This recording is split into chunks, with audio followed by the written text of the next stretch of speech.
The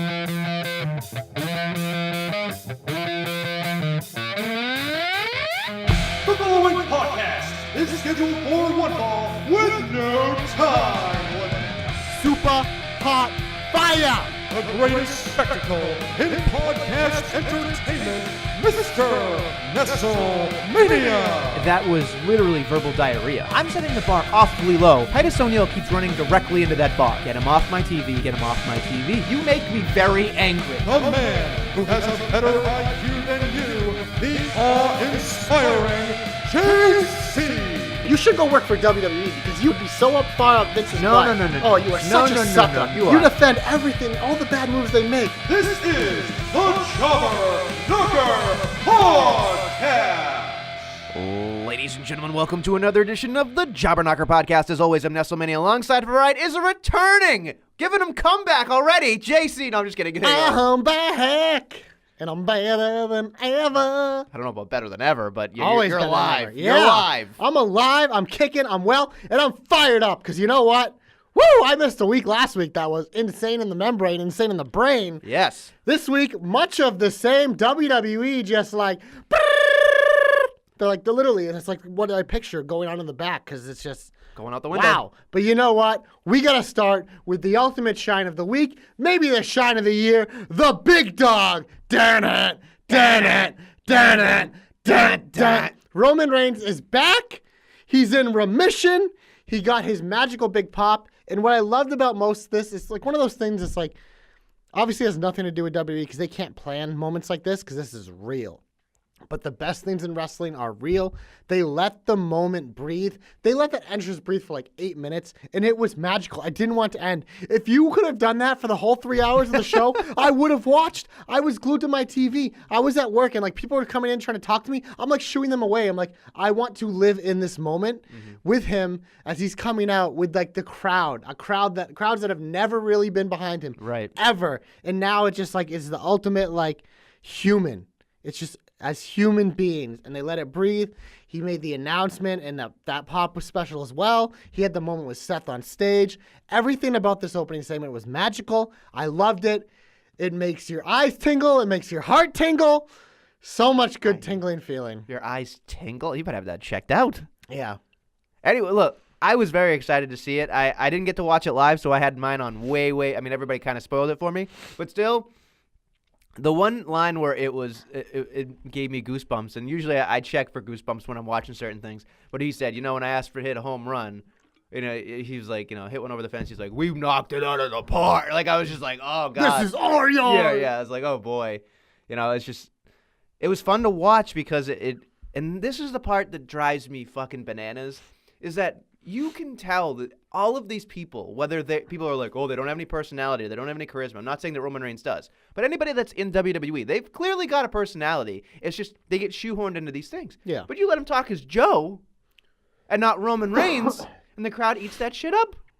Because it's like, real. Yeah, and it's real human things. And that's the thing. It's just like, and again, we're not going to, they put way too much time into Roman Reigns. No one's going to call him Joe. But it was just like, if they can keep the Joe in Roman, then that's the ticket. That is what it is. But I truly hope that they don't go and just spin it back to, okay, now you're back to Reigns. Because, I mean, I want his shield to be the R with the ribbon. I want it to be a real thing, because that's important. Like, I know people are like, oh, he's already got a new T-shirt, and it's about, yeah, no shit. cancer. They all and get everything. new T-shirts. But no, I get it. But it was just like, this is what you need to be. If he's going to be a vehicle for what he's supposed to be, let him be it. Just let him be what he's supposed to be. And here's my thing about people complaining about new T-shirt stuff. It's like, this is a good thing for a new T-shirt. It raises awareness about someone who's overcome something and can be an inspiration to other people who deal with the same type of thing. Like, that's a good inspirational story. So, yeah, I hope they sell the fuck out of those T-shirts and they're everywhere. Mm-hmm. It's a public service announcement. It is. It's a positive thing. There's nothing negative about it. Do they profit off it? Of course they do. Sure. But, like, that's their brand. That's their entity. Mm-hmm. That's what businesses do. Sure. And if you watch Good Morning America, I don't know if you saw the clip or not, but he said, they're already starting to do, and I know this is where people are going to roll their eyes, but they're already starting to think about charities Yeah. for leukemia and for WWE's like Connor's Cure kind of stuff. And WWE donates the fuck out of everywhere. Like Yeah. they do. You can say what you want about some of the companies they do. There's obviously the negative portions, but like WWE is involved in all sorts of things because they're a huge company. Obviously, you want to be, and they have the resources to do it. Yeah.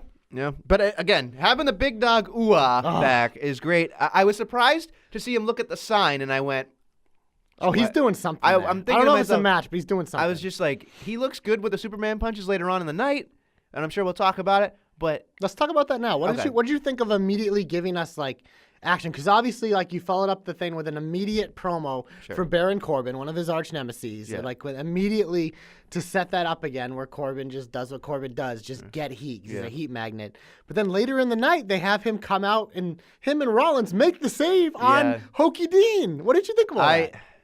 There are positives and there are negatives to everything. Well, let's start with the So, positives. And the negatives will come out. Yeah, I'm sure. So the positives for me were that, okay, Roman Reigns did something of action. Yeah. Right off the bat. So it wasn't like, oh. He looked good. Yeah, and that's the thing. I think when people, I mean, at least for me, when I've interacted with people that are very close to me, that they say that their energy's down when they're in remission or when they're fighting cancer, it's just like their energy's down, So there's that thought of, and he even said in his promo, we gotta crawl before we can walk, we gotta walk before we can run.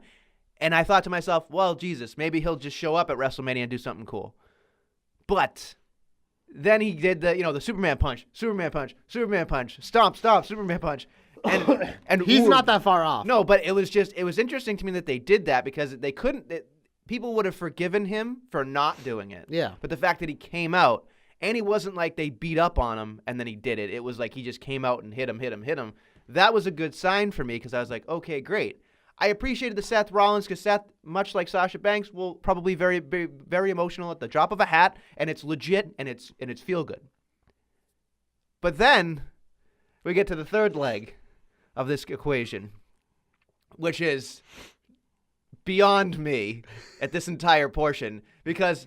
And this is when you know that WWE does not give a flying fuck about Dean Ambrose. Oh, yeah. He comes out and he does his fucking, his Axl Rose little wiggly shoulder gimmick. And he's like, I'm feeling good, does that whole thing. And then does that. And then he's like, oh, I'm going to challenge. He first interrupts Elias, which again we'll get to later, I'm sure. And here's a funny note, because I was talking to a guy Cap about it. He's like, if you would have done this feud 2 weeks ago, Elias would have been the babyface, Ambrose would have been the heel. If you would have done it 2 weeks before that, it would have been the opposite. It's like these guys just ping. It's awful. It's fucking atrocious is what it is. But we get to the point where he faces the Mac. The Mac beats the tar out of him. And then, of course... As he should. And he should. And it's fine. But here's the thing that makes me laugh, is that when he came out, he had the regular Dean Ambrose song. When he left, he had the sirens. I'm just like, they don't give a flying fuck. What they don't know what he is. What alone does he know? Ready for my hot take? Yeah. I love this. It makes no fucking sense, and I agree with that. It's in terms of story, like whatever, and that's bad, and that's a theme like through a lot of this that is a little concerning for me. But in this case, it's like Dean Ambrose is leaving allegedly. Like we're probably 80% sure he's walking out that door, and WWE's like, you know what? We don't give a fuck anymore because we're just going to have him put guys over to Mania. Whether he's staying or going, that's what they're doing because they're selling as if he's gone. Because they realize that they're going to want Dean Ambrose on TV because he's still an overact and he's a very good hand and he works well with pretty much everyone. And you know what? Here's my thing with Dean Ambrose. That motherfucker makes me laugh. Like, even, like, I don't want to because I know it's like, oh, my God, they keep flipping to a babyface. But he's fucking hilarious. So I can't help it. Like, and if I'm laughing, that means I'm enjoying it. So it's one of those things. It's like, I want to hate it because of all the reasons why I should, but, like, I can't because, God damn it, it's funny. And then the Shield comes out and saves him, and he has a dumb, bewildered look on his face like, huh? Because last week you had the weird thing where he goes to Seth like, where were you? And Seth's all confused like, what the fuck? Dude, we just had this blood feud. So it's just like, it's as much as it makes no sense or whatever, it's funny. Yeah. I'm actually like, I enjoy watching it. So it's hard for me to like go all in on destroying it because you know what? If something's going to entertain me, no matter how they got there and how bad it was, like that's a positive because the whole point is to entertain me and they're doing it. It's a weird situation, man. It absolutely is weird. To me, I was thinking, The WWE is not dumb. They're going to cash in on that Shield cow one more time. They're going to take it out to slaughter before it's all over anyway. 6-man tag. Hala, hala, hala. It'll probably be in Fastlane, for God's sake. Oh, yeah. Who we kidding? It's just, and that's the other thing that kind of threw me for a kind of a loop was just like, we have like, not just 3 goons, but now there's 4 goons beating up the Elias Shield. is there. It's like, oh, let's throw him into, hey, you know what? It's The funny. Shield and Braun versus those 4 is going to be Fastlane. Ugh. Because none of those guys are booked at Fastlane, right? Yeah. That'll probably be the Fastlane match. Fastlane, the HOV Well, that's weird lane. too because you also got Finn and Bobby, so I don't. Bobby! So maybe it'll be Finn in the Shield, or maybe it'll be Finn, Braun, and then like Seth and Dean, or I don't know, who the fuck knows. It's stupid, is what it is, but it's fun. Schmaz. Yeah, Schmaz Mania. Yeah. Before the WrestleMania, but it is what it is. All right, something else that I gotta say that I thought was a super shine was the return of the animal. I loved it. I fucking loved it. Loved it. So I know this is a big heat for you. no. Well, it's one of the. It's We can get to it later. My heat about it is a lot of what's coming for it. 'cause- Sure. Just right now, in the moment. That moment, like obviously, like yes, this was a little spoiled for me, and so I was expecting it. But I thought, in terms of like the way they did it on TV and the segment, like I think our boy Matt said to us in text, like it's more of that old school Attitude Era type of like Raw, which that was a cool part of it because it was like anything can happen, anyone can show up, whatever. I thought the whole Ric Flair thing, like it seemed weird to me. You're parading people out, but you don't parade out his daughter, and Oh, yeah. then you never really get to see him till Batista. But I like the little details of it where he grabbed the cameraman. And he's like, stand right here and look at what I'm about to fucking do. Yeah. Because people don't do that enough. They pretend like the cameras aren't there. He just makes it real of like, yeah, I have the camera right here. I want to make sure you see this. Get the close up when I drag his carcass out. Yeah. Like I like that detail. I liked him wearing the blue fucking lenses as a callback to Batista. He also had a blue nose ring. I like the blue nose ring yeah. because I'm a big nose ring guy. So I love seeing that. I mean, normally on fingernails, but I was whatever. gonna say it works here. He also likes toe rings. Yeah, I don't know. I do not. That's disgusting. Feet are gross. All right. But the like that details of it, like I like Batista's overall look. Yeah. But the problem for me comes that you're gonna have to sell me on is I don't give a fuck about him going after Triple H. No, I get it. And there's a lot of reasons. The big one to me is so Batista's a heel in this, which I agree with a lot of the things like we were talking about, and you're going to get more into it. Yeah. Batista as a heel is going to be awesome and entertaining. But in terms of feuding with Triple H, like, I need to care about the babyface, and what the fuck is Triple H? He acts like a heel in one segment, a babyface in the next. Granted, he has a lot of that NXT cachet where he's treated as like a god, so if they use more of that on TV, but then you go out and you send him out there and he's being mean to Becky, he's being mean to fucking all these other people, it's confusing. So for me, it's like, hey, the match is going to suck. You can't sell me on that. Okay. But I need you to sell me on the feud and why I need to give a fuck about 2 geriatric jobbers taking a big spot at Mania. Okay. Give it to me. Give it to me, baby. I didn't say please. All right. Look, there's so much that I was excited about because when I look at Batista, I look at he's just cash money. And the part that I really enjoy is the fact that he is, and as much as anybody wants to disagree with me, that's perfectly fine. WWE has created 2 legit movie stars, The Rock and Dave Batista. 2 legit movie The stars. Miz, the Marine. You can't even look at me without saying laughing. So those are 2. And again, box office, clearly The Rock is bigger. Maybe the better actor might be Batista. I don't know. That's up for debate. Drax is one of the best characters in that Marvel universe. Yeah. And that universe has been fucking incredible to run the run. So I'm just that says saying. a lot. So I'm saying Batista. Although again, Batista doesn't have to hold up a film like The Rock does, but still. Anyway, there's a box office attraction for Batista because Batista now, legitimately, in my opinion, is bigger than he's ever been in WWE, which is, again, you come back and listen, if we're all going to throw our hands up at the end of this anyway, I'm saying right now in the moment, I'm excited. Ask me 10 weeks from now when WrestleMania is over, and I'll be pissed off that Triple H wins. Well, that's why I need you to sell me on this feud, because I'm already like, that match is my piss break. I don't give a fuck about it. It's going to be horrible. Last time Triple H got in the ring, we saw his fucking... Oh, yeah, his tricep tear. Tricep tear. And, like, Batista, I doubt he's going to come back and be the worker he once was. So sell me on the feud. Okay. So here it is. Not only, the portions that I'm excited about is because it's Triple H, because it's Batista, I assume, and I'm going to say this is the only way this match is going to make any sense to me / be good, is going to be the fact that those guys are going to go to Vince and go, we cannot hang with anybody else on this fucking card. So you know what's going to end up happening? This thing's going to be a fucking bloodbath. This is going to be a no DQ, fucking table smashing, sledgehammers everywhere. There's going to be fucking everything. This is going to be an absolute brawl everywhere. And it's going to be schmaz, run-ins. You're going to get fucking people you've never seen. You're going to go, oh, that's a cool callback.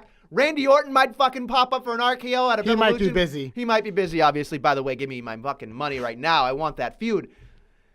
Ric Flair could come out. There's all sorts of things.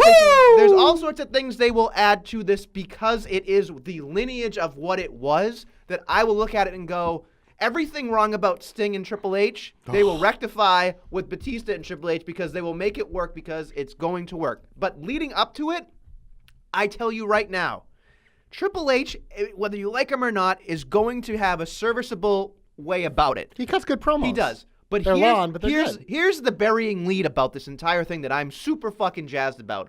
Go back to the lead up of WrestleMania 30. Go back to it and watch Dave Batista at the press conference beforehand. He is fucking hysterical. He's a funny dude. He makes fun of fat chicks, wrestling nerds, wrestling marks, people in the crowd, whoever. It didn't matter. And he was making fun of Daniel Bryan and Randy Orton. Now think about the ammo he's going to have on Triple H. And this right here is going to be some of the most entertaining stuff you will ever see. I swear to God, it might be a fucking train wreck when the fucking exclamation points put on it, but the lead up for it, I'm super pumped about because this guy is going to go, look, there's only one, think about it this way, right? If you get one chance in your life to go, I want to do something, you'll be thinking about that all the time. And he said in interviews, I don't care about wrestling all the new guys.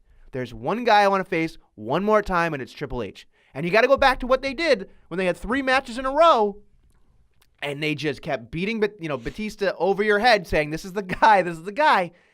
There's going to be callback to it. There's going to be brutality. I think this is going to be, again, it's not going to be what you want it to be in terms of, like, get it off my TV, get it off my TV. I don't want it at all. But I think it's going to be something that if we have the bar set very low for it because we don't want it, we'll be pleasantly surprised. So I think Batista, being the heel that he is, will crack me up and say things that are very edgy because there's an edge to Batista that not anybody else in the roster gets to be. Because a lot of people play it safe. He's already made it. He doesn't care. He has nothing. He can't. He's got nothing to lose. And guess what? If he flubs, he's going to go, I don't care. And that right there is the dangerous factor that I enjoy. I hope you're right. And you know, honestly, what I would like to see from this match, where I would call this a success, if Batista just comes out and fucking squashes him. We get the greatest hits at WrestleMania. It is. It can be like a little bit of a fight at first. Maybe Triple H pulls up the sledgehammer. But I want Batista like his fucking 5 moves of doom. Boom, boom, boom. Pin over.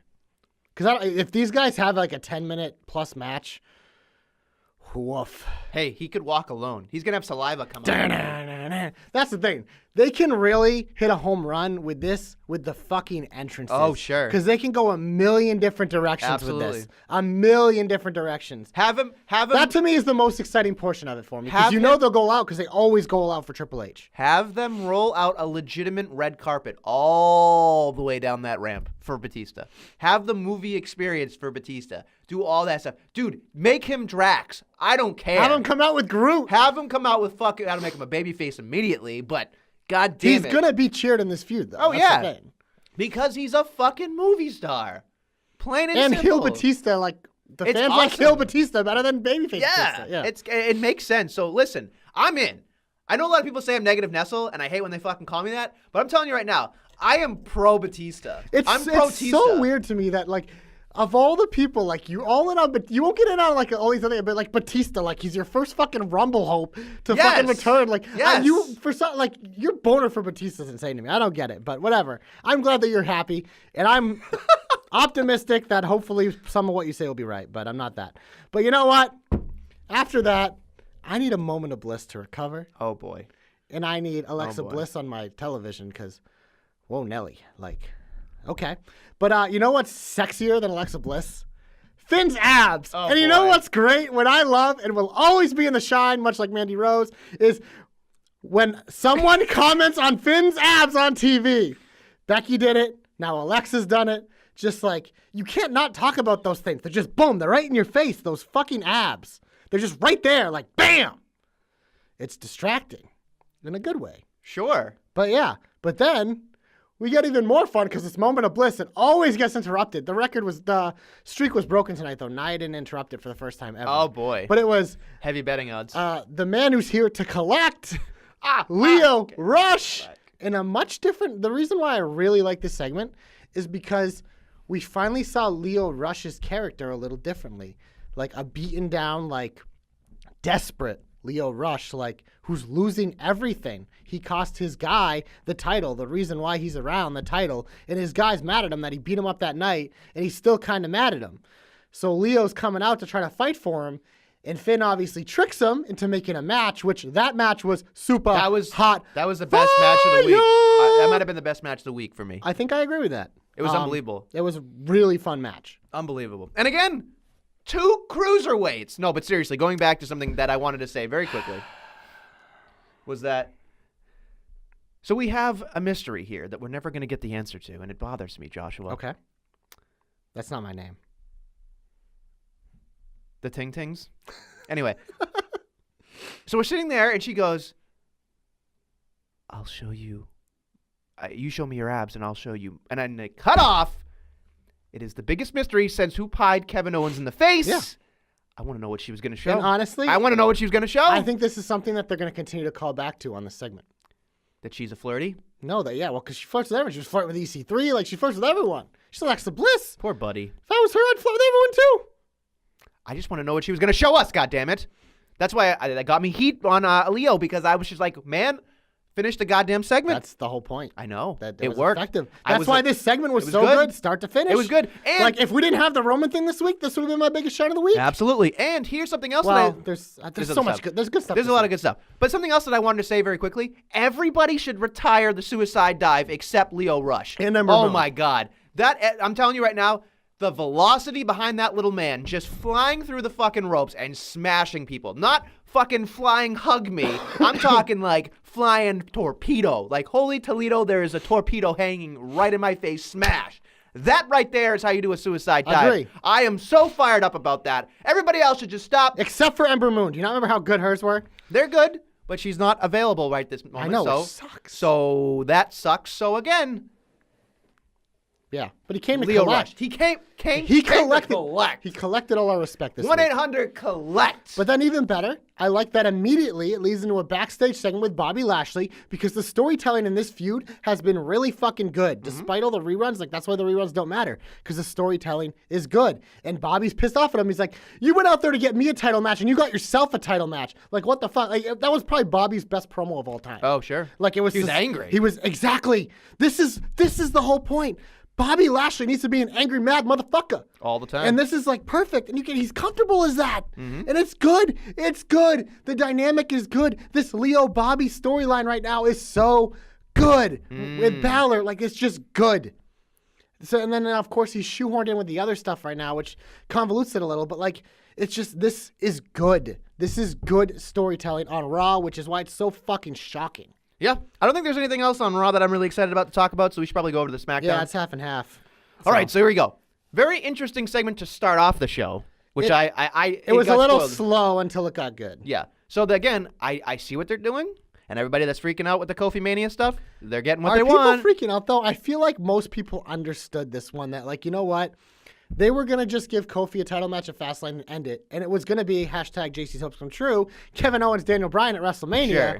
I'm a fucking genius, by the way. Oh, yeah. But I'll gladly, not so much if they're at Fastlane. Well, no, it's going to... Plans had to change because... Plans changed. Kofi, the problem is they could do the match at Fastlane, but they were going to have to do it at WrestleMania again, no matter what, because Kofi's so fucking over. So what does WWE do? When they do this, they do it better than anyone. They're like, you know what? Fuck it. We're going to give you what you want, but not yet. We're going to drag you through the mud to get there, which is honestly going to make it even better because Kofi's going to get, and we like to call it now, the Daniel Bryan treatment. Get exactly what Becky's getting right now. You're going to drag him through the mud the next 2 months until he gets his opportunity, and he will win at WrestleMania. But it's also like... Ooh, you think he's going to win? Yes, Okay. he will. But honestly, using Kevin Owens is perfect because we've seen Kevin Owens be a guy with authority before. He's the motherfucker who then destroyed Vince McMahon, though. But Vince McMahon still like, I need a star. I need Kevin Owens, which I love seeing him come out. And the craziest thing about it is Kevin Owens, as of right now, is a fucking babyface. Yeah. And so, like, the crowd obviously is a huge pop because we fucking love KO. Even though he's interrupting the guy, we want to win the championship. This is fucking compelling as shit. Yeah. Because now you got a babyface mad at a babyface. You have this shit-eating heel who's one of the best heels in the company right now. Like, you have the fucking Vince involved in this. God, there's so many, like, interwoven things. This is so good. I'm excited for Kevin Owens, Daniel Bryan. That's going to be great at Fastlane. I'm even more excited because how it's going to work back in to Kofi eventually getting his shot at Mania. Everything about this is exciting. It is good. It's just like this. There's so many fun pieces of it. There's so many ways they can go about it. There's so many ways that you can look at it and be like, I don't know how they're going to do this, but no matter how they do, I feel good about it. Yeah. There's a danger in my head when I watch this entire thing going, I think KO and Kofi are going to be at WrestleMania. Like, I think it's going to be a triple threat, which bothers me. It might even be more than that. But it bothers me a little to go. I think it'll be one-on-one. I hope so. I think they're going to pivot Kevin Owens to someone else. I hope so. I really do, because I think that would be special. I think it would be a cool little thing. They can't, because they're clearly going to do the triple threat with the women. Yeah. They normally don't like to have the same, triple threat. especially at WrestleMania. So I feel like this one's going to be 4-4-way. I think literally all they did, they swapped. They're like, we're having Kofi at Fastlane, and KO was going to probably win at Mania. Instead, we're going to have KO lose at Fastlane in some capacity, and we're going to have Kofi win at Mania. That's all they did is they just flipped it. They're like, you're still going to get both, which I'm excited for because both feuds are going to be good. Mm-hmm. They just flipped it because they realized like this Kofi Mania thing is running wild. It's out of control. Brother. So they made the right decision. It's one of those like pivots that like in the world of right now where they change their mind every 2 seconds. This one is smart, and I think it will work. It'll be effective. And I love getting Kevin Owens back on TV because we've been waiting for it. We've seen it's like getting him back out there now. It adds a whole new layer to this Kofi Daniel Bryan thing. Instead of just having them lead up, have some schmoz finish, then have the lead up again. This is a nice twist, brings a third man in, give it different dynamic, and it's really going to build that Kofi Mania even bigger. Yeah. I think the package for Kofi at WrestleMania is going to be enormous. Oh. It's going to be one of those feel-good, goosebumpy moments where you look at it and it's going to be like, he's going to start out with, Abitan Shaltan, the fucking Jamaican thing, and then it's just going to be like literally what they tried to do, which was kind of not great. Because Shane fucking running a ship is like, if you're going to do that, just do like your regular video package, He sweat all over that. Yeah, that's why to me, like the start of it was tough. Yeah. But then once Vince came out, it's like, business is booming. Oh, let's go. Yeah. But here's the only thing I would change about this feud. Oh, boy. Can I get the SOS music? Really? There's something about the New Day music doesn't do it for me when Kofi comes out. Because it's like, this whole thing's all about Kofi. And the first thing we hear is Big E's voice. And I love Big E. Mm-hmm. And I know they're the New Day. But like, this is Kofi's time. I want to hear the SOS. Yeah, I want that shit. Because first of all, it's a great fucking song. Yeah. And this is all about Kofi. And I don't think they're going to do that. But for me, that's just one little detail that I would like to see. Mm-hmm. I don't know. It might be in the majority, might be in the minority. Who knows? But that's something for me that would just next level this shit. It would be great if they didn't do the clap for your 5-time champs and did it just for Kofi if they're going to do it. Yeah, because for me, it just...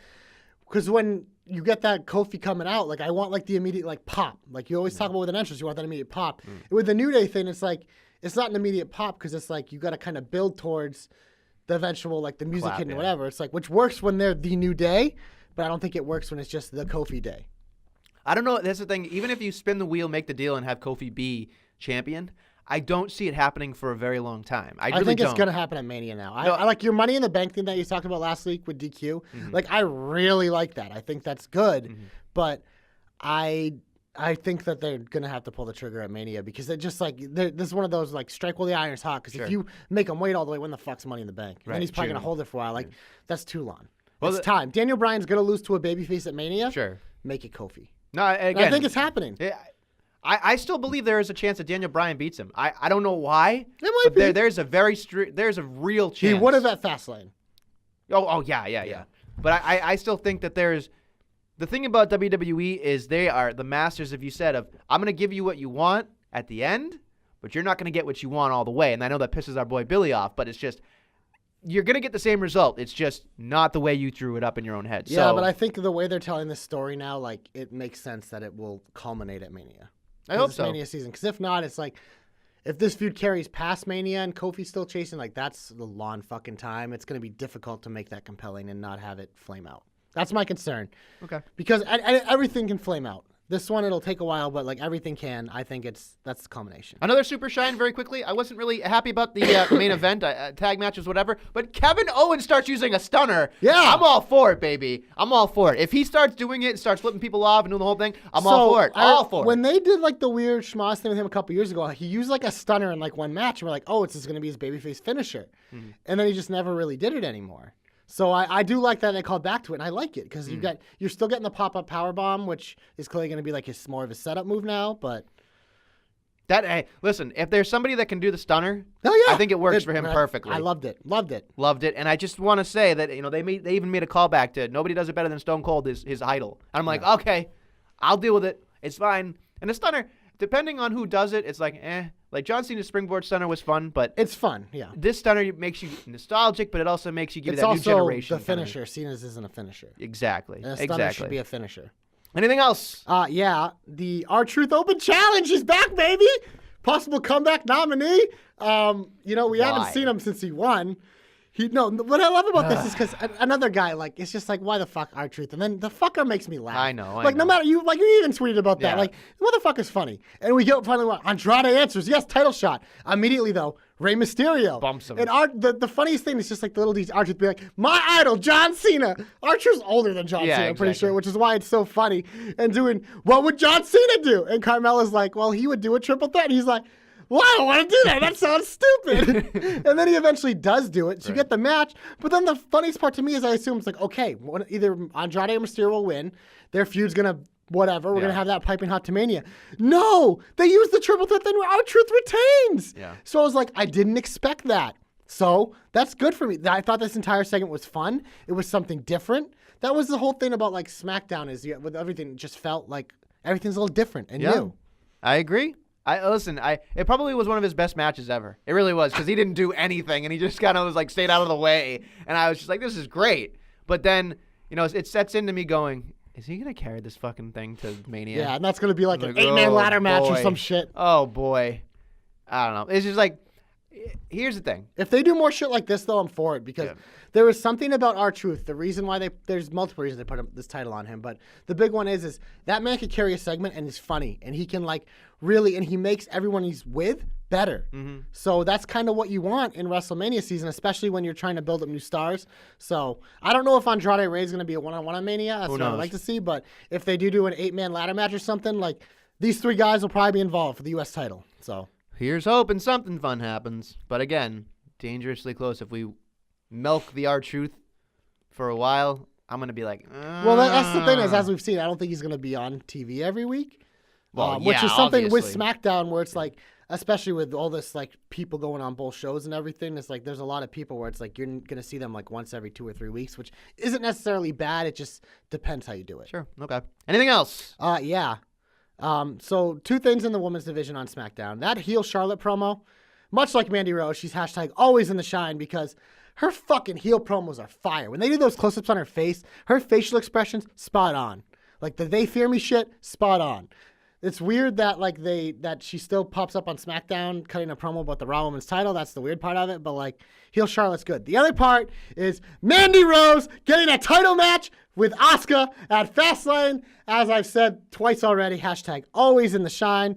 Their promo was her and Sonya. She didn't do anything. Yes, she was. She didn't do anything. Her and Sonya's promo on a WWE.com exclusive to announce the match was super hot fire. Listen. This isn't a podcast about WWE exclusives or WWE.com. It's a podcast. It's a wrestling podcast. It's about Adam. Raw and SmackDown. Yes, and she's part of SmackDown. SmackDown Women's Titles match at Fastlane. Listen. No, here's the thing. Here's the problem with you.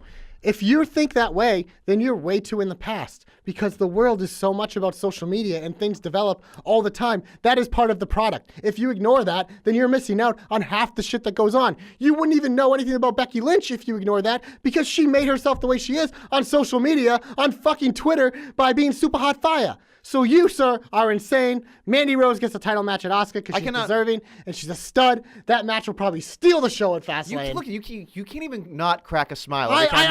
You are such a no, defender. why? Because Mandy Rose makes me smile because she's fantastic. Of course she does. She's fantastic. She does a lot of things for you, She's I'm a sure. phenomenal wrestler. Yeah, she was okay. the star of the Elimination Chamber match, the Iron Woman of that boy. match. You are egregious. See, you know what? I gave DQ like a little line last week, to literally call her the Iron Woman of the Elimination Chamber match. And he didn't do it? No, he did it. Okay. But you you must have just been one of those things where you were like half listening because you didn't even.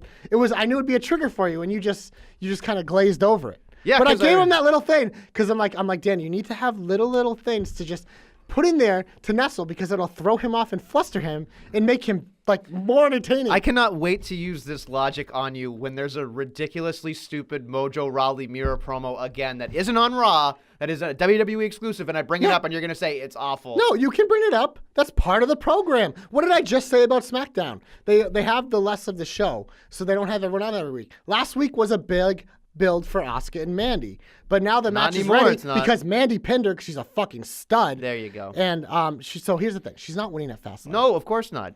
But this is what's going to happen with Mandy Rose, what I've thought for a while. Demandy in the Bank contract. If you think she isn't winning that thing, you're on drugs. She's winning the Money in the Bank this year. She's going to carry that thing for a while. Hope. I mean, she's probably going to win the tag titles at Mania because I think that's the match. Well, maybe. Who knows? Sasha Bailey versus Fire and Desire. Oh, man. How upset are you going to be when they're just in the Women's Royal Rumble at Mania? They might be, but I think that they're going to be a part of the I'm telling you right now, those tag champions are going to be either Trish or Lita or the Bella Twins. Well, that's the thing. I thought that's what's going to Trish happen. and Lita would make a lot. It's not going to be the Bellas. Yes, it is. Because Bree's done.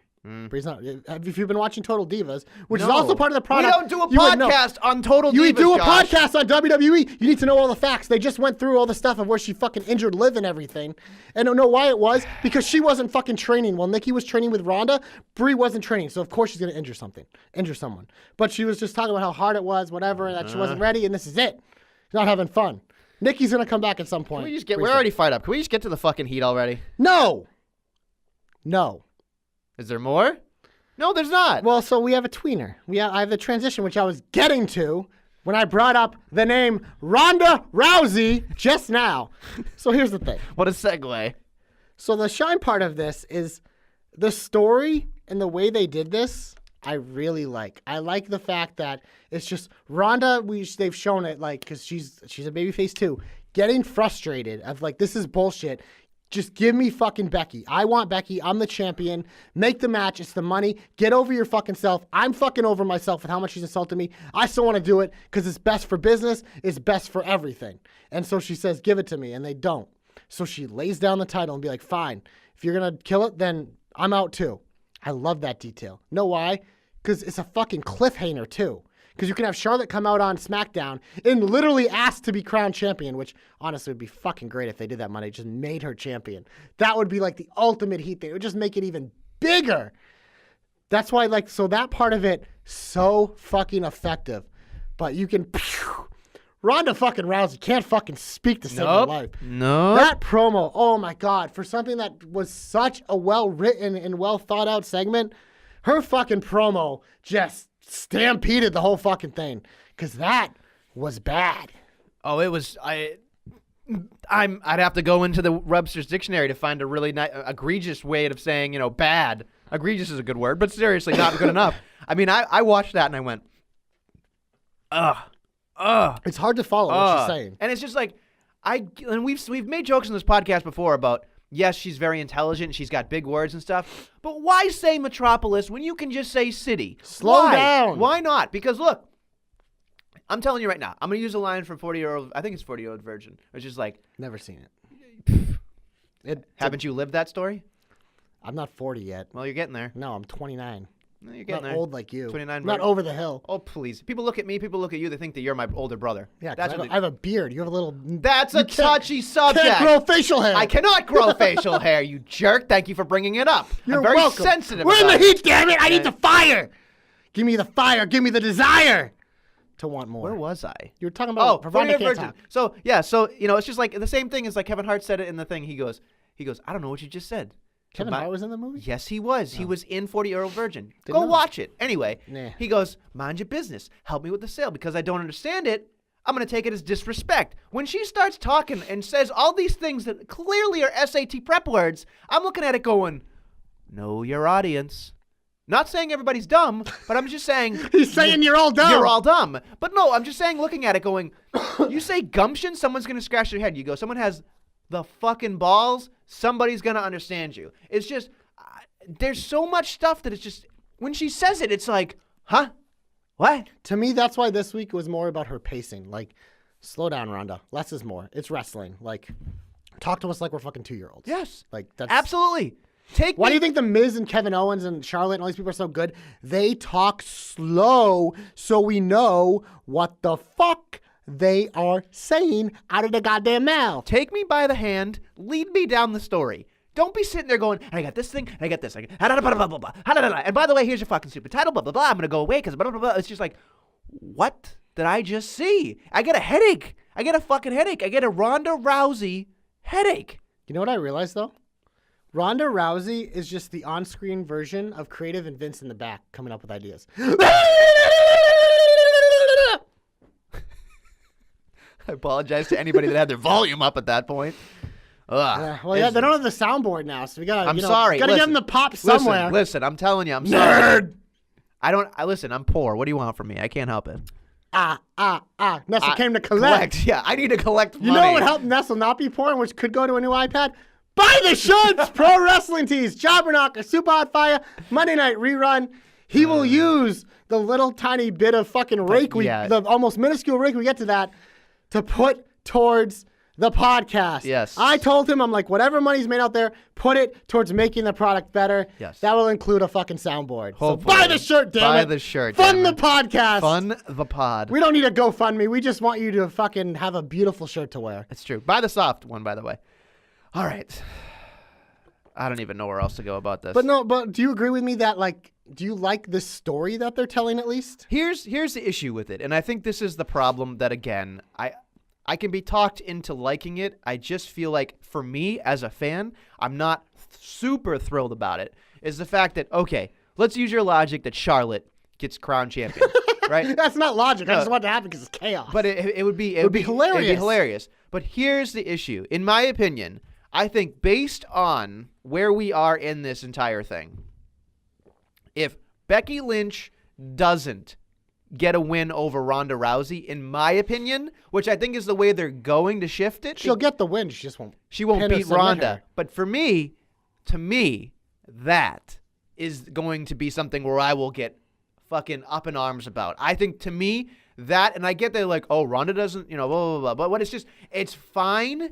But it's here it is. It's a B- that could be an A+, especially if it's the last thing that closes the show. So here's the problem with your thing right now is because we're trying to sell people on the journey, and you're just qualifying with something you think's going to happen as the reason why you don't like that.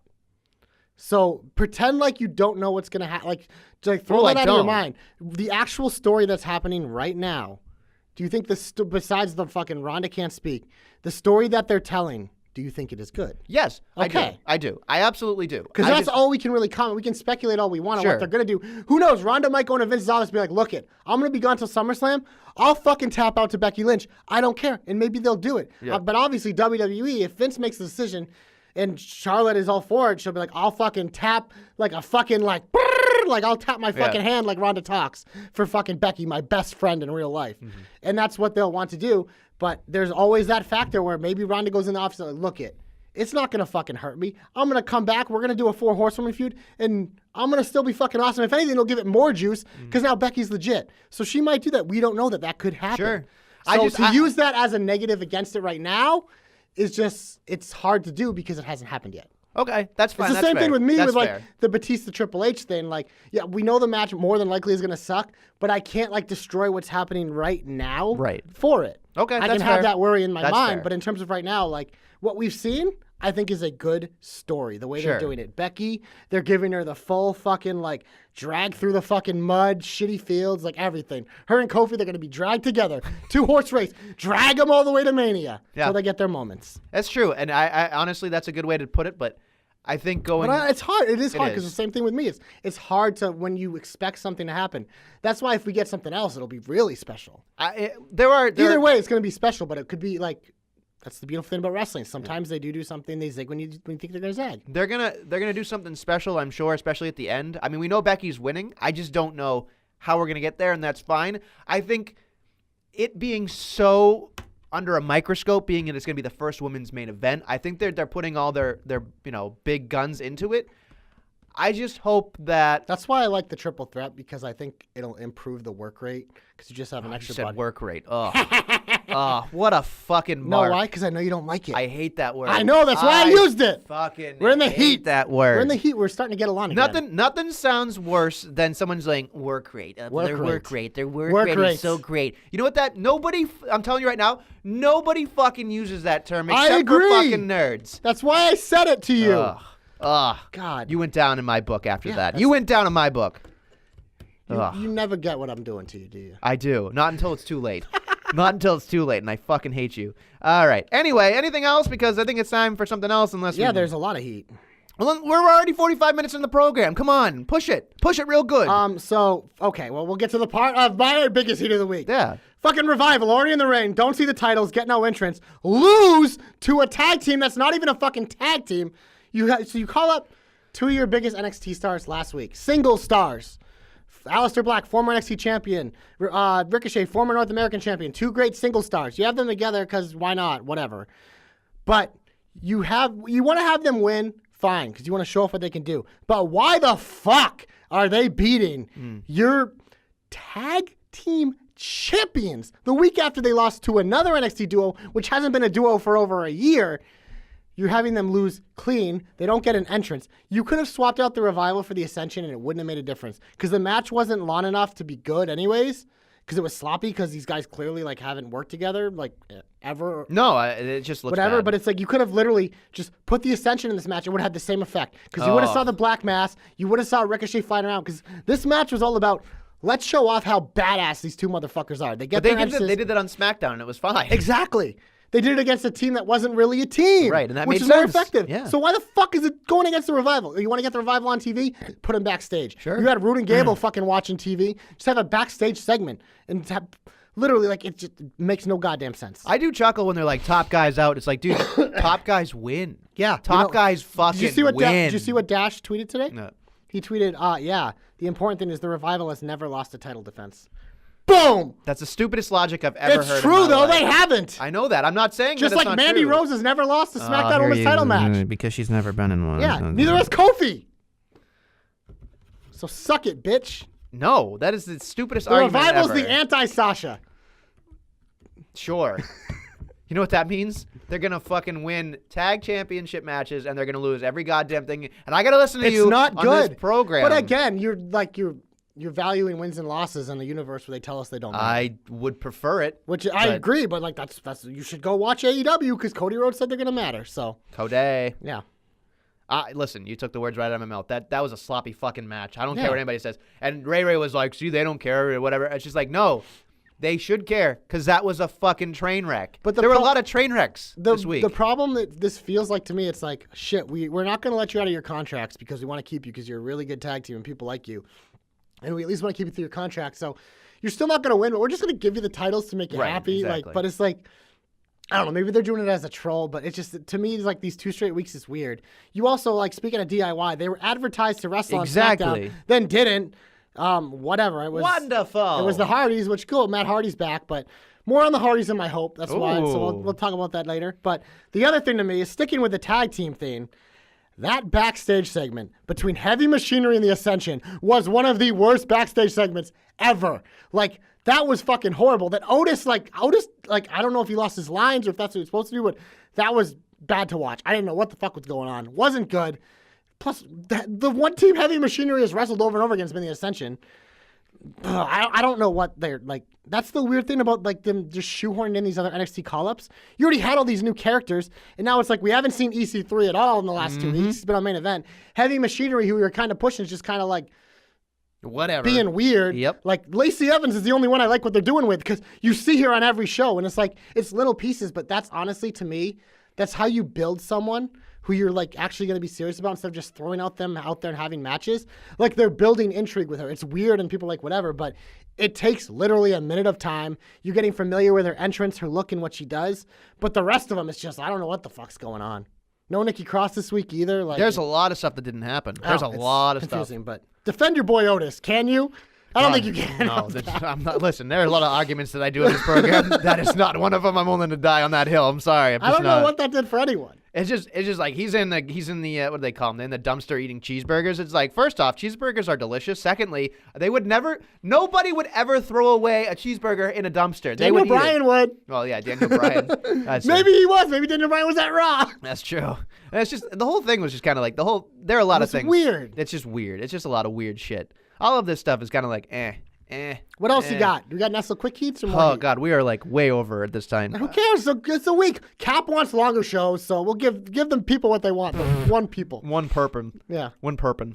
All right, look, very quickly, I will say this much. So we have, let's see, Elias cut off by Lacey is what a thing. Gets cut off by Dean Babyface is a thing. Riot Squad versus Natty and Ronda rerun. Nobody gives a shit. That. Such a sloppy fucking match. It sucked. It looked fine in 32X. Because then it ended. Becky came out and got arrested. Of course, we already talked about that. Ronda, Steph, we already talked about that. Of course, Jinder getting hindered by Kurt Angle. Forgot about that until I read forgot Jinder existed before that. Yep. And I got to tell you, he took Germans like a fucking champ. If you want to go back and learn how to take... Jinder's a really good He's jobber. really good. Really fucking good.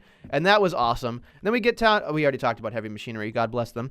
And then, of course, we had Braun and Bobby, which was a thing. But again, rerun. Awful. Fucking atrocious. No, it wasn't. That was the thing. It wasn't a thing. The match never started. Right, it was exactly. Just like, I'm going to kill people. That's more egregious. Honestly, whatever. It's more egregious. No. Egregious. I like that there wasn't a match more than there was a match. I like that. That was way better than the alternative. No, it would have been way better for them to fight other people or not do something. It would have been Who are they better. going to fight, though? There's no one else to fight. There's 4 fucking jobbers over there. We need a fucking superstar shakeup, bro. Oh, my God. It's awful. Tap me out on that one. I'm done. I used to love... What else? I used to love it. Keep going. Okay, sorry. Let's see. Oh, good. I forgot about this one. Bailey and Nia for the fucking 100th time. Oh, yeah. Rerun. That's out of there. And, of course, we go over to SmackDown. Again, not a lot of bad stuff on SmackDown. I don't give a fuck about Jeff Hardy. I was very excited to see Matt Hardy. But, of course...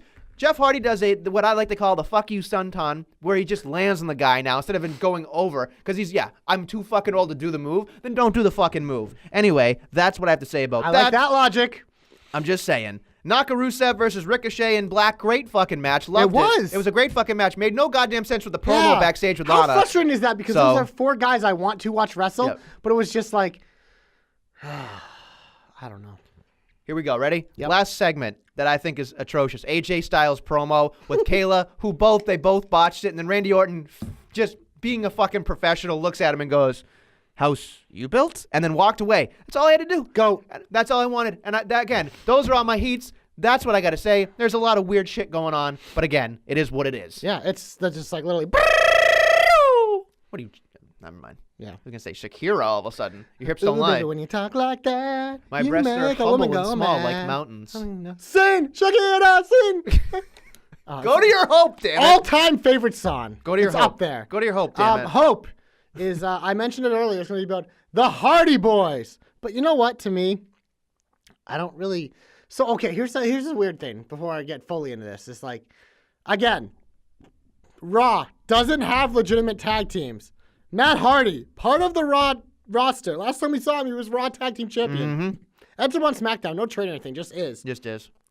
On the show that already has about 50 legitimate tag teams. And you just added Nakarusev to the mix. We have Ricochet Black appearing everywhere. And you put another legit tag team on SmackDown. I don't know. Maybe they'll float to both shows, but weird to me. But here's my hope with the Hardys.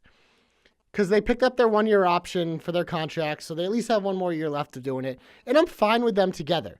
But you know what? Hardy Boys thing? Nah. What is that going to do? Fucking give me the whole shebang. Let's do it again. The Broken Hardy universe. You want to revive the Raw tag team division? Maybe this is something they're going to get to or something. Put those motherfuckers on Raw and let them get fucking weird with that division. Make the Raw tag team division like... The Revival can still be the faces and the champions, but especially once Authors of Pain get back and all these other teams, you have teams like the Ascension. Give me the Hardy universe. Give me the Hardy compounds.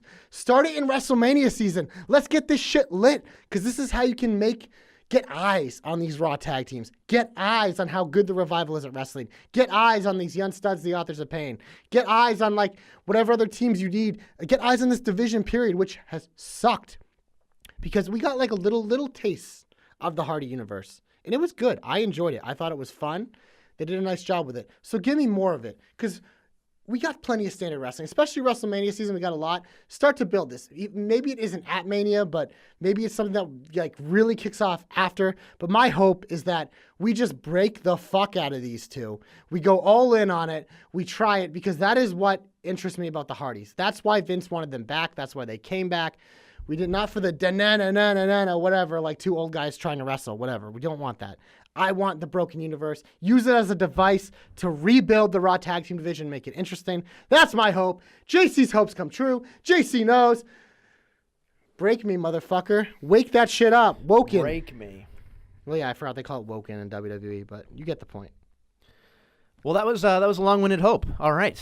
For me, I look at a couple different things. I mean, there's a lot that could be going on right now, and it's a lot of weird, schmozzy, hocus pocus. Don't look over here, look over here.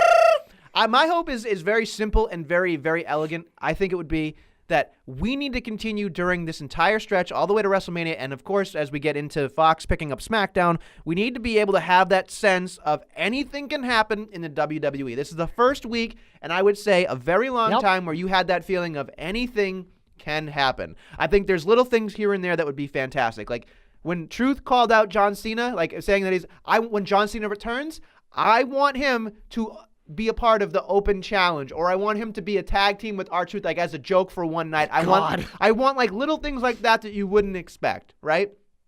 I want Randy Orton, once he eventually gets to AJ Styles, I want it to be such a personal feud. I want it to be something where it's legacy versus phenomenal. I want it to be something special where he goes, because he can get to that place where you get that Pitbull versus the Viper. Like I want, like uncomfortable. Imagine if he just shaves AJ's head, or he does something crazy, like he's going to beat up his family. I don't know. This is Randy Orton, right? You got to do it like that. So for me, I want unpredictability to happen continuously every single week, especially with Mania. And I'm looking at a lot of this stuff, and I'm thinking there's a lot of cool stuff that could happen. KO could be different. There's so many people that can be just turned up to 11. If Bayley and Sasha don't get something going soon, that would be a bummer. I want to see unpredictability, and I think that's what's going to end up happening. They're beating the slaughterhouse, I think, at Fastlane. But I think that, we even look at it this way. For Ambrose is at a point now where, he's going to be at WrestleMania. He's going to be doing something. I wouldn't be surprised just for unpredictability reasons. When you think unpredictability, I would think Ambrose, right? Why not have... Kind of has been. Right, exactly. Like, if there is no logic, then let's just call what it is. Let's just do it, right? Dean Ambrose may even win the Battle Royal at WrestleMania. He might win something stupid. Let it fly. Get to a point in which we can be sitting there as fans and not spoiling it or not predicting it. And I think this week was a super fucking week for that. And I'm hoping and I'm praying that this is what's going to happen, because there's so many things I look at and go, I could spin a wheel, throw a dart, and know that I could pick something and it would work. So for me, unpredictability. Push it in no matter what. Go right when you're supposed to go left. Go up when you're supposed to go down. For me, this unpredictability is going to sell tickets going forward.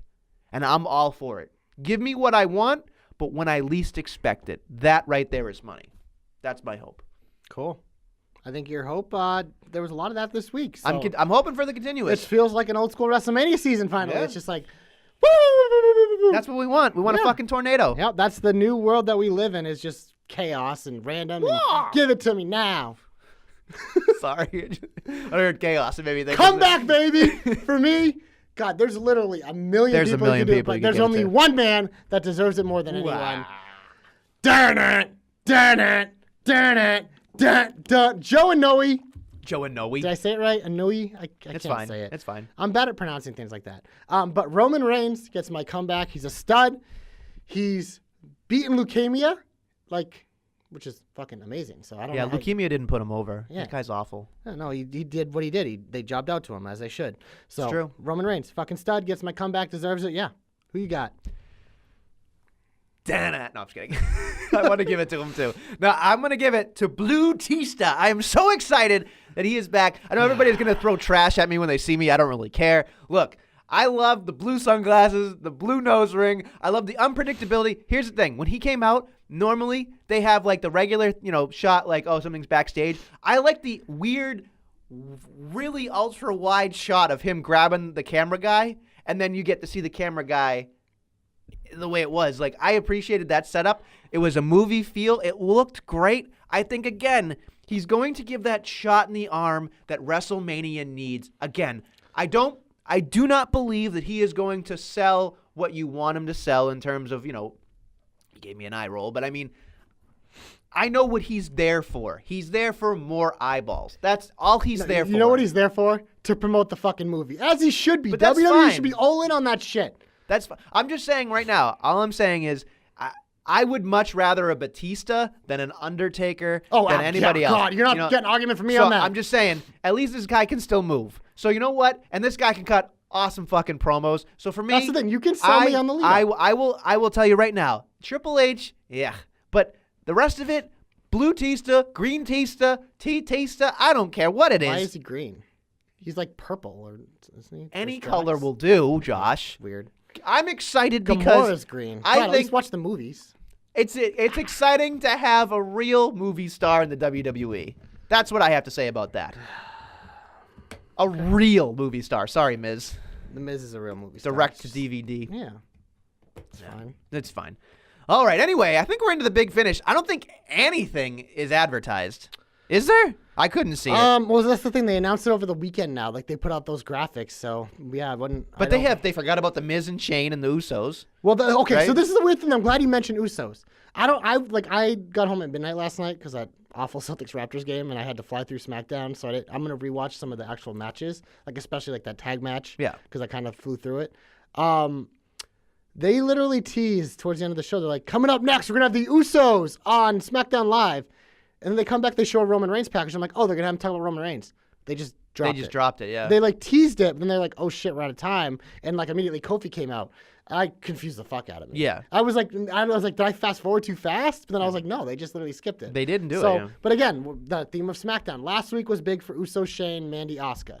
Those are ready to go at Fastlane, so they just took them off this week, and they really wanted to keep building this Kofi KO thing, and they shoehorn all these tag teams. Like, that's how SmackDown, I think, it's mostly been for the most part. They usually do a good job with backstage segments, but this week with the timing, they didn't. So I think we're going to have to get used to that more with that show. They're dangerously close to, like, they have to put the pedal to the metal. Yeah. And I feel like things are flying off while they're driving, which, again, is fun for now. But we're on the fast lane, baby. But at some point, you will crash. So slow the fuck down at some point. But again, still give me the unpredictability. 2 weeks after Mania, this thing's crashing and burning. Oh, it's going to be because they're going to have Steam till then. The night after's going to be great. And then hopefully, when that Superstar Shakeup's probably right around there, so that'll help. But yeah, that's again, this fun stuff that's all happening right now with the NXT guys coming up, getting no build, all these crazy comebacks, the random ass storytelling. Long term, it's going to hurt. Oh, yeah. But in the now, it is a fucking fun ride, which honestly, you know what? What makes wrestling great is you have to live in the now more. That's what we've been preaching. They're living for it. And then you'll just figure it out as you go. Right. You ride the wave because you know what? When some waves hit the shore, other ones are coming. So you just hop on those waves. And if you keep doing that, like if they would have hopped on the Brown wave, like we never would have had this shit. But they didn't. They waited. They let the wave hit shore and then they tried to grab it when it fucking dried out. Like how profound. You should be on a poster. I'm like very profound. Yeah, especially when you put profound before it. I'm so super profound. Like I should whack you across the face. My work rate tonight has been really I'm going to fucking murder you if you keep doing that. I'm telling you right now. My God. I hate that. That is the one word that I hate because nobody fucking understands it. I've had that in my bank forever. And I'm just I'm just waiting to say it because it's fucking phenomenal. The Valley girl in you is I so decided to pull it out this week because you had a week away from me. So that means it was when glorious. you see me, you're in a lot better mood to me, everything, you like me again. So it's I had to bring out some of the big guns today because he's trying to explode. This might end up popping me in the face. Yeah, you're too weak. No, I'm just nervous that I'm gonna make never mind. Anyway, let's just keep going. Oh yeah, finish. Yep. So I guess we can talk about Fastlane quick. So what do we got? We got. It's not next week though. It's the week after, I believe. 12 days away. Yes. So we got Daniel Bryan KO for the WWE Championship. We have Mandy Asuka, obviously. Mandy Asuka for the SmackDown Women's. We have Uso, Shane for SmackDown Tag. Sure. Those are 3 SmackDown, right? Yep. What do we have on Raw? I don't know. We have nothing, right? Finn, Bobby. I'm assuming. Well, that's the thing. Are we gonna get Finn Bobby, or is Bobby gonna be part of some schmoz? I don't know. 10-man fucking tag match with the fucking Shield. This is why another pay-per-view is not needed. I mean, just let them wrestle. Also, because Ricochet and Black are on both shows, just whatever. I'm assuming they'll be involved. Who knows? Because that's the thing is I would have preferred these guys get a proper build, like especially Black. Like his vignettes could have been super hot fire. And I think the plan was like after Mania to have him debut and do that. But Vince just like smashed the glass because he freaked the fuck out and he brought them all up. And honestly, Ricochet's much more main roster type because the thing with him is like he's just such an attraction because he's so different than what you see anywhere else. Like, I mean, he could literally, you talk about all the time about a guy who could save 205 Live. They put that guy in 205 Live, I'm watching. Because he's the one and only. Like, legitimately, that nickname is one of those stupid monikers I like because you watch him, there's nobody else you can watch that's like him. So that's why I'm curious to see with DIY. Do you think we're not going to see DIY anymore until after Mania? Because it seemed like, I don't know. I mean, I'm sure Triple H was pissed because these guys were all going to be at TakeOver. And now if you're putting them on the main roster, that means, like, it's weird. Well, I mean, Tommaso has to. And they also had them tag for the first time on the main roster because they're still kind of like on NXT, like kind of getting along, but not really. I don't know. It's just it was weird that they weren't on this week after they were advertised. I don't know. It's just odd to me that they just continue to do this thing where they just go, screw it, NXT is WWE, it's different. No, it's the whole universe. Like you gotta call back to what it is, and then putting them together based on what it was is just like we talked about last week with Danny. It just doesn't make any sense. Yeah, none of it make real sense. Yeah. So especially because I still believe, like, here's my NXT hot take: is that Gargano Ciampa is the NXT title match before Mania, because that's why Gargano dropped the title to Velveteen Dream last week. Quick reign. Velveteen Dream is your North American champion. And I believe Ciampa, he's not really feuding with anyone right now, is he? it's not going to happen, no. Yeah, and I don't think it's going to be Adam I mean, Cole. So it makes sense because every time, even still with like that story is so good down there. Like Gargano's always looking at his title, even when they're like getting on, and like Ciampa's like going to be blinded by it. It's going to be a moment. So I think that's the story. So I don't want them really part of the main roster yet. They're going to be, whether we like it or not. Black and Ricochet, I think, are fine. Black should have been called up a while ago. I think they were just waiting. But like those guys, there's nothing else for them to do at NXT. We agree, right? Yeah. So it's like, call them up. I thought Ricochet might get a short run on 205 Live to give juice, but I mean, at this point now, it's like, but pick a show. Can we pick a show with those people now? Yeah. Like, pick a show. Well, that's the thing. They're going to make you go, what show is they on? I got to watch all of them now. So that's probably what their logic is. So yeah, but the problem is, especially with SmackDown, we talk about, like, they're already short, so why are we adding these people who jump to both shows? It's like, I agree. Put them on fucking Raw. Put Black and Ricochet on Raw. Put the fucking Hardy Boys on Raw because they need fucking tag teams. Lacey Evans, I do kind of like her on SmackDown because of the whole murkiness of Asuka. If they built her correctly, and you want to try to sell me that as the match at Mania, right now it's like, woof. But if they do it right, it's like, we've talked about, what else are they going to do? Like, after she beats Mandy at Fastlane, like, who's she fighting if they don't flip someone from Raw? I still want Ember Moon, but I don't think she's going to be cleared. No, of course not. So it's, if you can build Lacey Evans the right way, we'll see. it's something that's like, because Asuka's match on WrestleMania is going to be one of the lower cards. Oh, yeah, it's going to be like third or fourth then, yeah. So why not do it with a young star that we haven't seen before? Sure. So at least it's not a rerun. It's something different. Unless the only other thing you could sell me on is if you flip Natalya over there, because that could be a good match. Agreed? Agreed. I'm not the biggest Natalya guy, but I think that'd be a good match. Yeah, I don't know. All this talk makes me just really upset. Yeah. That's all. I think it's time to probably socialize the pod. Although Jobberknocker.com. That's the website where you can find all the links to the podcast. iTunes, SoundCloud, Podomatic, Spotify, Google Play, Stitcher, Podbean. We also archive on YouTube. We archive on I always forget that. I got to remember that. We archive on YouTube. So if you want to do it there, and I think, so that's cool. That's a thing. Pro Wrestling Tees, like we mentioned, buy the shirts. There's also a link for that on the website if you don't know how to spell Pro Wrestling Tees. You can do that there. Jobberknocker.com is also a great place to catch up about NXT with our boy at TJ of the JK and NXT UK with our boy at The Real Deal B. Cox. Yes. They do a great job. I read those articles every week because I do try to watch those shows every week. Occasionally I miss, but even still, I love hearing their analysis because those guys are fucking great, and they work hard, and NXT and NXT UK are really good products, so suggest you check that out as well on the website, and then anything else that might come down the pike from the staff. Twitter, at Jobberknocker, at Nestlemania, at JC of the JK, at DQ of the JK, who did a great job filling in for me last week when I was dead with the flu, at Ray Ray of the JK, who fucking has been spitting super hot fire on Twitter lately. That motherfucker has been on fire. Shout out to our boy Ray Ray. Love the work he's doing right now out of his mouth with that super fire. At Billy D2411, at Joe Pollock 47.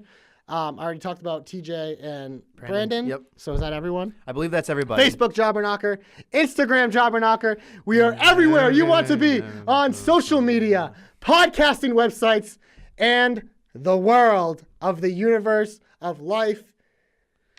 For Christ's sake. We're even in like other realms. Like if you go into other realms of time and space, like we're the Time Lords of wrestling. What a wow. Wow. Very quickly, if you want to see professional wrestling on March Oh, 16th. book it. That's right.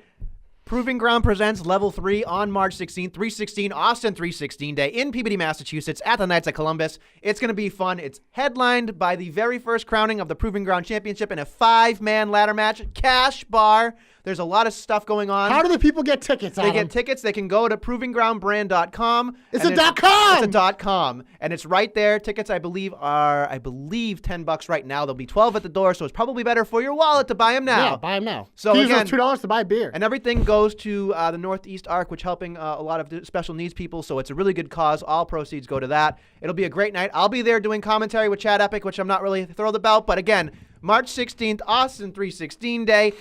And Peabody, Massachusetts, Knights of Columbus. Come out with us. It'll be a good time. And this, again, is the start of an awesome promotion for this area. What better way to celebrate Austin 316 Day than watching some fucking wrestling? Exactly. And you can literally boo Nestlemania at his stupid commentary table and be like, you suck. Just tell him, hey, Nestle can't wrestle. Exactly. Nestle can't wrestle. Exactly. Yeah. Exactly. I've already heard a couple of Jobberknocker guys are going to show up and a bunch of other friends that are wrestlers. So come on down. JC is working on being there. I do have to work that day. That's okay. It's a day game, so there's a possibility, but I can't commit yet. But who knows? I might be there too. That's fine. So you know what? Yeah. Hey, I got to tell you. Always say hello. I got to tell you right now, I did squeeze a couple things in. Jobberknocker is on the poster. They're official sponsor of the event. So, I had to pull some strings. I like to hear. But we're on the So poster. next week you need to pimp this shit early in the show, man. I will. Because I mean, most people listen to the end because Probably they want to not. hear it Yeah, because but- we're awesome. Yeah. But next I'll do it week, at the beginning. Next week you got to pimp this shit in the beginning, bro. I will. It's a big deal. It's about 3 weeks away. It's a big fucking deal. It is a big deal. Our boy Mike Cardizano's going to be there. Yes, he is. He went to 3 wrestling shows last week and he was giving me a yeah. rundown. Oh, so. yeah. I love it. I cannot wait for this. This is going to be a lot of fun. It's very hectic. So anyway, between this and that. I don't want this to end. I missed an episode last week. It was so hard for me. At the time you were recording, I was dead in bed because I passed out. But it killed me to not be on last week. I missed it. I missed all of you guys listening to me. Yeah. I don't want to end. On that note, I'm going to get out of here. Thank you for listening to the Jobberknocker. We'll be back next week with more Jobberknockery. I might just hang around here and talk by myself for a while, you know? Why not?